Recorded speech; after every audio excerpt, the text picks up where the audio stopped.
Diqqat diqqat! Bugungi kunda YouTube platformasi orqali daromad topish juda ommabop va foydali. Agar siz ham YouTube orqali o'zingiz yoki biznesingiz uchun daromad olishni istasangiz, biz sizga kanal ochishda yordam beramiz. Sizning tanlovingizga ko'ra quyidagi variantlar mavjud. O'zbek tilidagi YouTube kanal ochish narxi 500 ming so'mda belgilandi. Rus tilidagi YouTube kanal ochish narxi esa 1 million so'mda belgilandi. Ingliz tilidagi YouTube kanal ochish narxi esa 2 million so'mda belgilandi. Har bir kanal mahorat tarzida yaratiladi va tayyor holatda bo'ladi. Bu orqali siz daromad olishga tayyor bo'lasiz. Fikrlaringizni hayotga tatbiq qilish va omadingiz sari ilk qadamni qo'yish uchun hozir biz bilan bog'laning.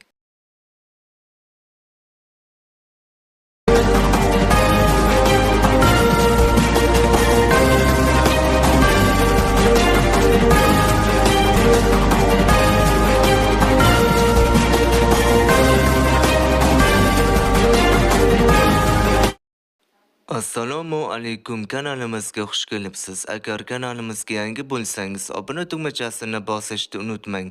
Shuningdek, do'stlaringizga ham bizga taklif qiling. Videomizga, ya'ni mehnatimizga ham bir dona like bosib qo'yish ham yodingizdan chiqmasin. Keling, videomizni boshladik endi. Bugungi videomiz qizlarning ajali dunyoning eng kelishgan shahzodalari haqida gaplashamiz. Tayyor bo'lsangiz, unda biz videoni boshladik. Quyida qirollik sulolasining eng jozibali merosxo'rlari bilan tanishamiz. Qani unda ketdik. Nikolay, Daniya grafi, Monbeze grafi, model shahzoda Daniya qirolichasi Margaret II-ning nabirasi. Nikolay nafaqat qizlarining qalbini, balki dunyo podiumlarini ham faol ravishda zabt etadi. 18 yoshda u London moda haftaligida debyut qilib, bir yildan so'ng Dior Men kompaniyasining yuziga aylandi. Felix, Daniya grafi Nikolayaning ukasi Felix ham taxtga orzumand emas. U ham o'zini modellikka sinab ko'rdi. Hozircha yigit faqat Georg Jenson zargarlik brendining Reflect kolleksiyasi reklamasida chiqqan. Achilles Andres, Gretsiya va Daniya shahzodasi Achilles Andresning chiroyi behuda ketmayapti. Yigit faol ravishda aktyorlik karyerasini qurmoqda. Uning birinchi to'liq metrajli loyihasi xafagarchiliklarsiz komediyasi edi. Karl Philipp, Shvetsiya shahzodasi, Shvetsiya qirolining yagona o'g'li Karl Philipp bo'sh vaqtida futbol, yengil atletika, avtopoyga va grafik dizayn bilan shug'ullanadi. Artur Chatto, Buyuk Britaniya qirolining amakivachchasi. Uilyam va Garyning amakivachchasi Artur 2018-yilda butun dunyo qizlarini hayratda qoldirdi.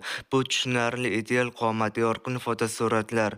Artur tez-tez ijtimoiy tadbirlarda ham qatnashadi. Samuel Chatto, Buyuk Britaniya qirolining amakivachchasi, romantik faylasuf va rassom Samuel akasining mutlaqo aksi. U haykaltaroshlik va chizmachilik bilan shug'ullanadi. 2019-yilda u hatto yoga murabbiyi sifatida ham ta'lim olgan. Xo'sh, bugungi videomiz yakuniga yetdi. Agar sizga yoqqan bo'lsa, like bosing. Bu bizga yanada ko'proq motivatsiya beradi.